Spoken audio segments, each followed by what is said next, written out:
नमस्कार, ये आकाशवाणी चंडीगढ़ है। अब आप प्रतीका से प्रादेशिक समाचार सुनिए। प्रधानमंत्री नरेंद्र मोदी ने कहा कि कल पेश किया जाने वाला बजट अमृतकाल का महत्वपूर्ण बजट होगा। उन्होंने कहा कि ये बजट सरकार के इस कार्यकाल के 5 वर्ष की दिशा तय करेगा और ये 2047 के विकसित भारत अभियान के सपने की नींव बनेगा। बजट सत्र से पहले संसद के बाद संवाददाताओं से बातचीत में श्री मोदी ने कहा कि लोकसभा चुनाव में देश की जनता ने फैसला दे दिया है और सभी राजनीतिक दलों को मिलकर अगले 5 वर्ष के लिए देश के लिए खड़ा होना चाहिए। श्री मोदी ने कथित रूप से नकारात्मक राजनीति करने के लिए विपक्षी दलों की आलोचना करते हुए कहा कि उन्होंने अपनी विफलताओं को छिपाने के लिए संसद के समय का इस्तेमाल किया। पिछले सत्र में संसद सत्र को बाधित करने का जिक्र करते हुए श्री मोदी ने कहा कि विपक्षी दल ने संसद में सत्तापक्ष की आवाज को दबाने की कोशिश की। उन्होंने कहा कि लोकतंत्र में इसकी कोई जगह नहीं है। प्रधानमंत्री ने कहा कि उनकी सरकार जनता को दी गई गारंटी को लागू करने की दिशा में काम कर रही है। प्रधानमंत्री ने कहा कि बजट सत्र देश की लोकतांत्रिक यात्रा का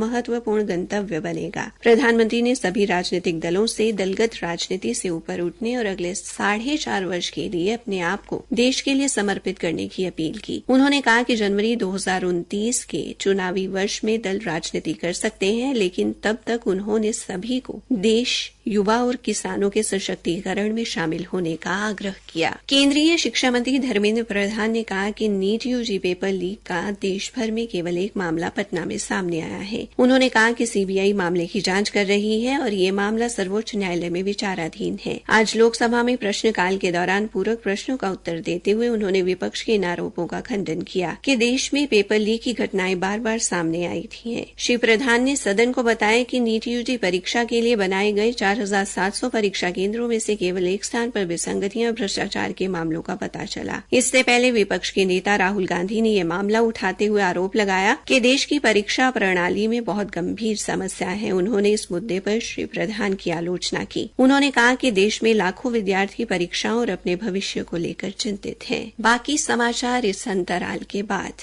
एक व्यक्ति जिसकी सुनने की क्षमता दोनों कानों से सामान्य से कम यानी 25 डेसिबल से कम हो तो उसे बहरापन है। बहरेपन के मुख्य कारण: जन्म से सुनने में दोष, कान में संक्रमण, कान में मैल, कान में चोट लगना, ज्यादा शोर अथवा तेज संगीत सुनना। बहरेपन के मुख्य लक्षण: आवाज की तरफ ना मुड़ना, बातचीत के दौरान शब्दों को दोहराने के लिए बोलना, नजदीक से बोलने पर शब्दों को ना समझ पाना, टीवी एवं रेडियो को ऊंची आवाज में सुनना। राष्ट्रीय स्वास्थ्य मिशन, स्वास्थ्य विभाग हरियाणा द्वारा जनहित में जारी।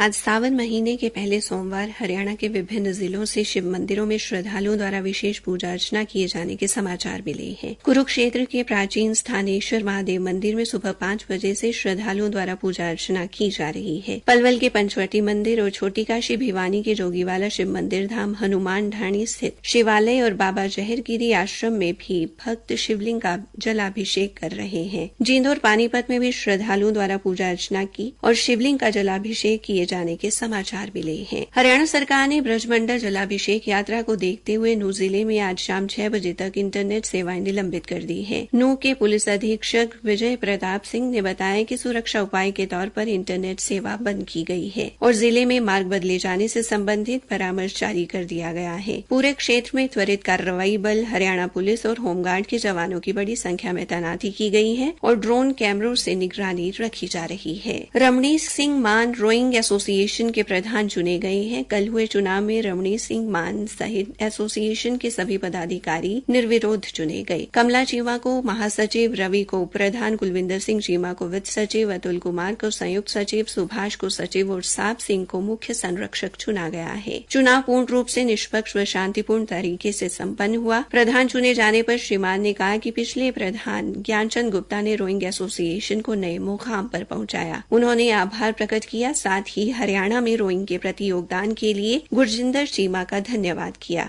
इसी के साथ ये समाचार बुलेटिन समाप्त हुआ।